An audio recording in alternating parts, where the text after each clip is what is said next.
Assalamualaikum warahmatullahi wabarakatuh. Baiklah Bapak Ibu, kali ini kita akan membahas FR atau Field Report dari teman-teman yang telah selesai ujian. Kita simpulkan nanti apa kata mereka yang sudah selesai ujian dan soal apa saja yang keluar. Baik, ini ada beberapa laporan dari mereka yang sudah selesai ujian.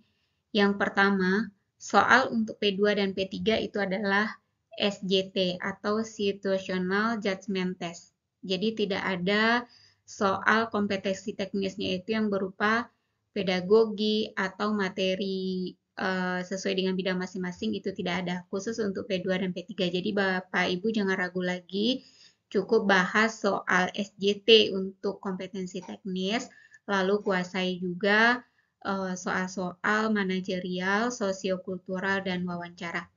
Kemudian yang kedua, jumlah soal seluruhnya itu 145 butir yang terbagi atas 90 soal SJT, ini adalah kompetensi teknis, 25 soal manajerial, 20 soal sosiokultural, dan 10 soal wawancara.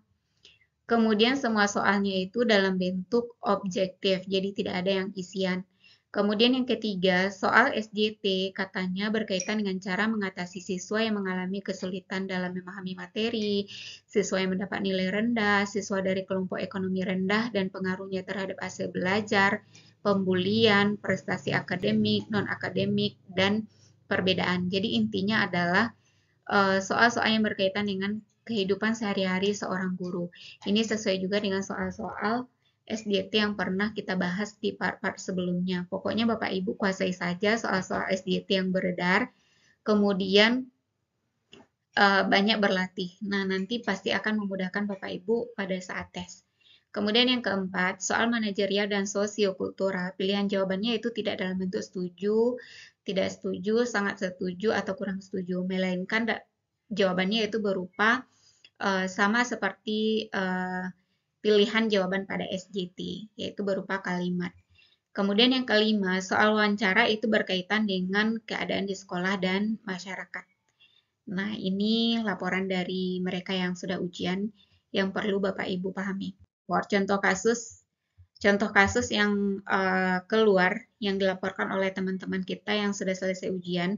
Yang pertama ada soal SJT yang berkaitan dengan siswa nakal, apa tindakan kita. Lalu siswa kedapatan merokok, kita bagaimana? 3, siswa suka jahil dan usil, apa tindakan kita? 4, ada siswa yang menyandang disabilitas, penglihatannya kurang, pendengarannya kurang, bagaimana sikap kita dan metode apa yang kita terapkan atau kita gunakan untuk mengajar siswa kita yang disabilitas.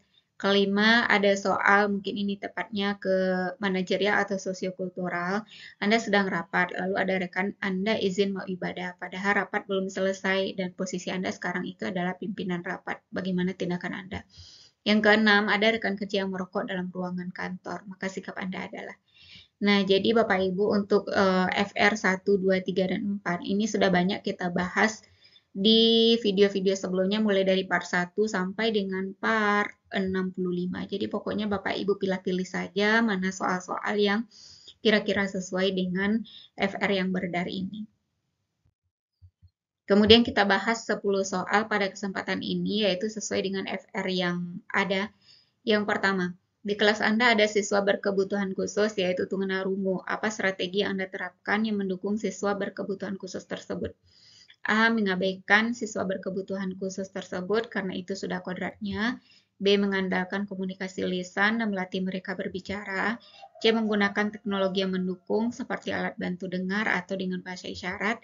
D. Memisahkan mereka dari siswa lain agar dapat diberi perhatian lebih. E. Guru memperlakukan siswa berkebutuhan khusus dengan lebih spesial.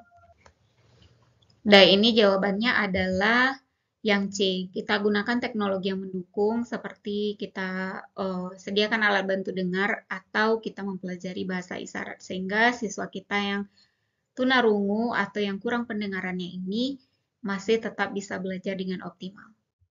Soal kedua, Anda adalah guru olahraga. Di sekolah Anda ada siswa berkebutuhan khusus. Dalam pembelajaran Anda, kesulitan dalam mengajarkannya. Bagaimana cara Anda mengatasi hal tersebut? A. Mengabaikan perbedaan mereka. B. Mengidentifikasi kebutuhan mereka dan menyediakan dukungan yang sesuai. C. C. Membandingkan mereka dengan siswa lain. D. Menyuruh mereka mengatasi kesulitannya sendiri. E. Menyerahkan siswa tersebut kepada orang tua. Dan ini masih berkaitan dengan siswa berkebutuhan khusus.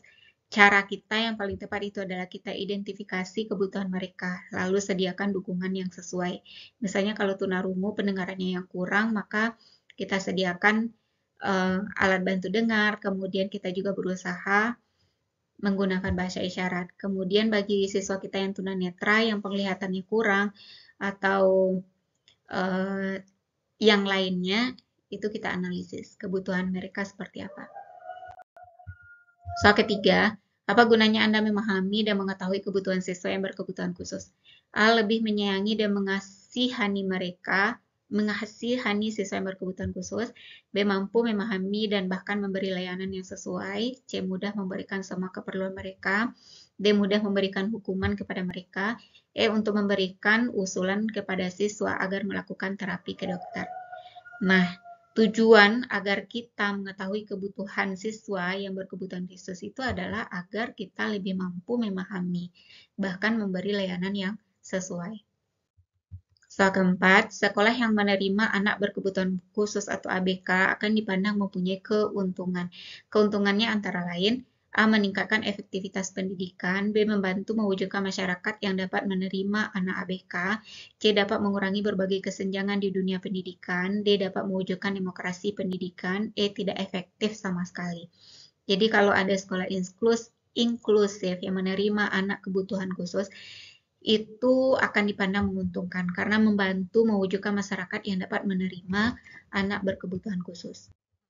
Lalu soal kelima, ada siswa tertentu yang memiliki sikap dan perilaku yang benar-benar membuat siapapun menjadi tidak sabar. Pernyataan yang paling menggambarkan diri Anda ketika berhadapan dengan siswa seperti itu adalah A. Mengajaknya bicara untuk menjelaskan tanggapan saya dan orang lain terhadap perilakunya. B. Berusaha menunjukkan wajah sabar sekalipun hal itu bukan cerminan perasaan saya sebenarnya. C. Secara terbuka mengungkapkan ketidaksabaran agar siswa tersebut dan semua teman sekelasnya tahu dan berubah. D. Berusaha sabar sampai perilakunya tidak dapat diterima lagi. E. Saya menghindari bertemu dengan siswa tersebut. Nah, jika ada anak kita atau siswa kita yang tingkah lakunya itu benar-benar sudah tidak dapat diterima, sudah paling parah gitu. Nah, apa yang kita lakukan? Kita ajak dia bicara untuk menjelaskan tanggapan diri kita pribadi dan tanggapan orang lain terhadap perilakunya. Soal ke-6, saat mengajar ada siswa Anda yang tidak tertarik dan tidak fokus dalam pembelajaran yang Anda ajarkan, padahal Anda sudah menggunakan tindakan yang paling tepat yang harus Anda lakukan. Yang harus Anda lakukan adalah A. Mengabaikan ketidakfokusan siswa tersebut dan melanjutkan pembelajaran seperti biasa. B. Memberikan hukuman kepada siswa tersebut agar dia dapat belajar lebih fokus. C. Menyuruh siswa tersebut keluar dari kelas agar dia tidak mengganggu siswa lainnya. D. Mencari tahu alasan ketidakfokusannya dan membuat ice breaking di sela pembelajaran. E. Meminta siswa tersebut maju ke depan kelas untuk menyelesaikan satu soal. Nah, agar siswa tetap fokus, yang kita lakukan adalah cari tahu mengapa dia sampai tidak fokus. Kalau misalnya dia mengantuk, maka kita minta dia cuci mukanya, dan lain sebagainya. Atau kita lakukan ice breaking untuk mengembalikan fokus mereka kembali di sela pembelajaran. Soal ke-7, seorang siswa melakukan perilaku bullying dengan senang melakukan pelanggaran tata tertib di sekolah. Hal ini ditenggarai karena siswa itu mendapat pengasuhan yang salah dan perhatian yang kurang dari orang tua. Orang tua terlalu memanjakan siswa tersebut dan memberikan uang jajan, lalu kebebasan yang berlebihan. Maka sikap Anda adalah A. Mempertemukan siswa dengan orang tua agar mereka menyadari kesalahan mereka selama ini dan mempertimbangkan penyelesaiannya. B. Memanggil orang tua siswa ke sekolah dan mendiskusikan perihal kenakalan anaknya. C. Memerankan diri sebagai orang terdekat siswa agar lebih mudah membantu dan memecahkan masalah siswa itu. D. Memberikan pengertian kepada wali murid untuk lebih perhatian dan tidak memanjakan anaknya. E. Perilaku siswanya sebagai bagian dari perkembangannya yang diyakini dapat diselesaikan oleh keluarga siswa yang bersangkutan. Nah, kalau seperti ini, guru yaitu panggil orang tua siswa ke sekolah lalu diskusikan perihal perilaku anaknya tersebut. Bukan juga kita harus mempertemukan siswa dengan orang tua agar mereka menyadari kesalahannya. Mungkin tidak perlu sejauh ini peran guru. Cukup panggil orang tuanya lalu diskusikan tentang perilaku kenakalan anaknya. Soal ke-8, Anda adalah seorang pimpinan rapat, lalu ada rekan Anda yang izin mau ibadah, padahal rapat belum selesai. Bagaimana tindakan Anda? A. Menolaknya karena rapat belum selesai. B. Mengizinkannya untuk melakukan ibadah. C. Mempersilakannya untuk beribadah. D. Mengizinkannya dengan raut wajah terpaksa. Dan mungkin di sini yang membingungkan yaitu antara jawaban B dengan C. Tetapi menurut pendapat saya yang lebih tepatnya itu adalah yang C. Mempersilakannya untuk beribadah. Bukan kalau untuk mengizinkan ini poinnya mungkin 3. Karena itu adalah haknya untuk beribadah. Kita persilakan dia untuk beribadah. 9. Ada teman Anda yang merokok di dalam ruang kantor, maka sikap Anda adalah A. Mengingatkannya, B. Menasehatinya, C. Menegurnya, D. Melaporkannya. Dan posisinya ini adalah rekan kerja kita, bukan siswa kita. Jadi tugas kita sebagai rekan kerja itu kita ingatkan bahwa di sekolah yaitu ada aturan tidak boleh merokok di ruang kantor. Soal ke-10, bila Anda bekerja sebagai pelayan masyarakat, bentuk layanan yang Anda berikan adalah yang A. Memberikan pelayanan sesuai kebutuhan masyarakat secara gratis, B. Memberikan pelayanan secara optimal dan efisien, C. Memberikan pelayanan secara tepat dan tuntas, D. Layanan yang layak dan tidak membebani diri saya. Jawabannya itu adalah yang B. Berikan pelayanan secara optimal dan efisien. Bagi Bapak Ibu yang ingin menonton video-video singkat, bisa juga di-follow akun TikTok Feli Safriani 1. Baik Bapak Ibu, di sini bagi yang masih berminat memiliki file SJT dari part 1 sampai 50 lengkap dengan kunci jawabannya, jumlah soalnya 267 butir. Itu hanya dengan 20.000 saja, Bapak Ibu bisa menghubungi nomor WA yang tertera. Demikian saja Bapak Ibu pembahasan FR yang pertama di video yang ke-66 ini. Semoga bermanfaat. Ditunggu FR selanjutnya.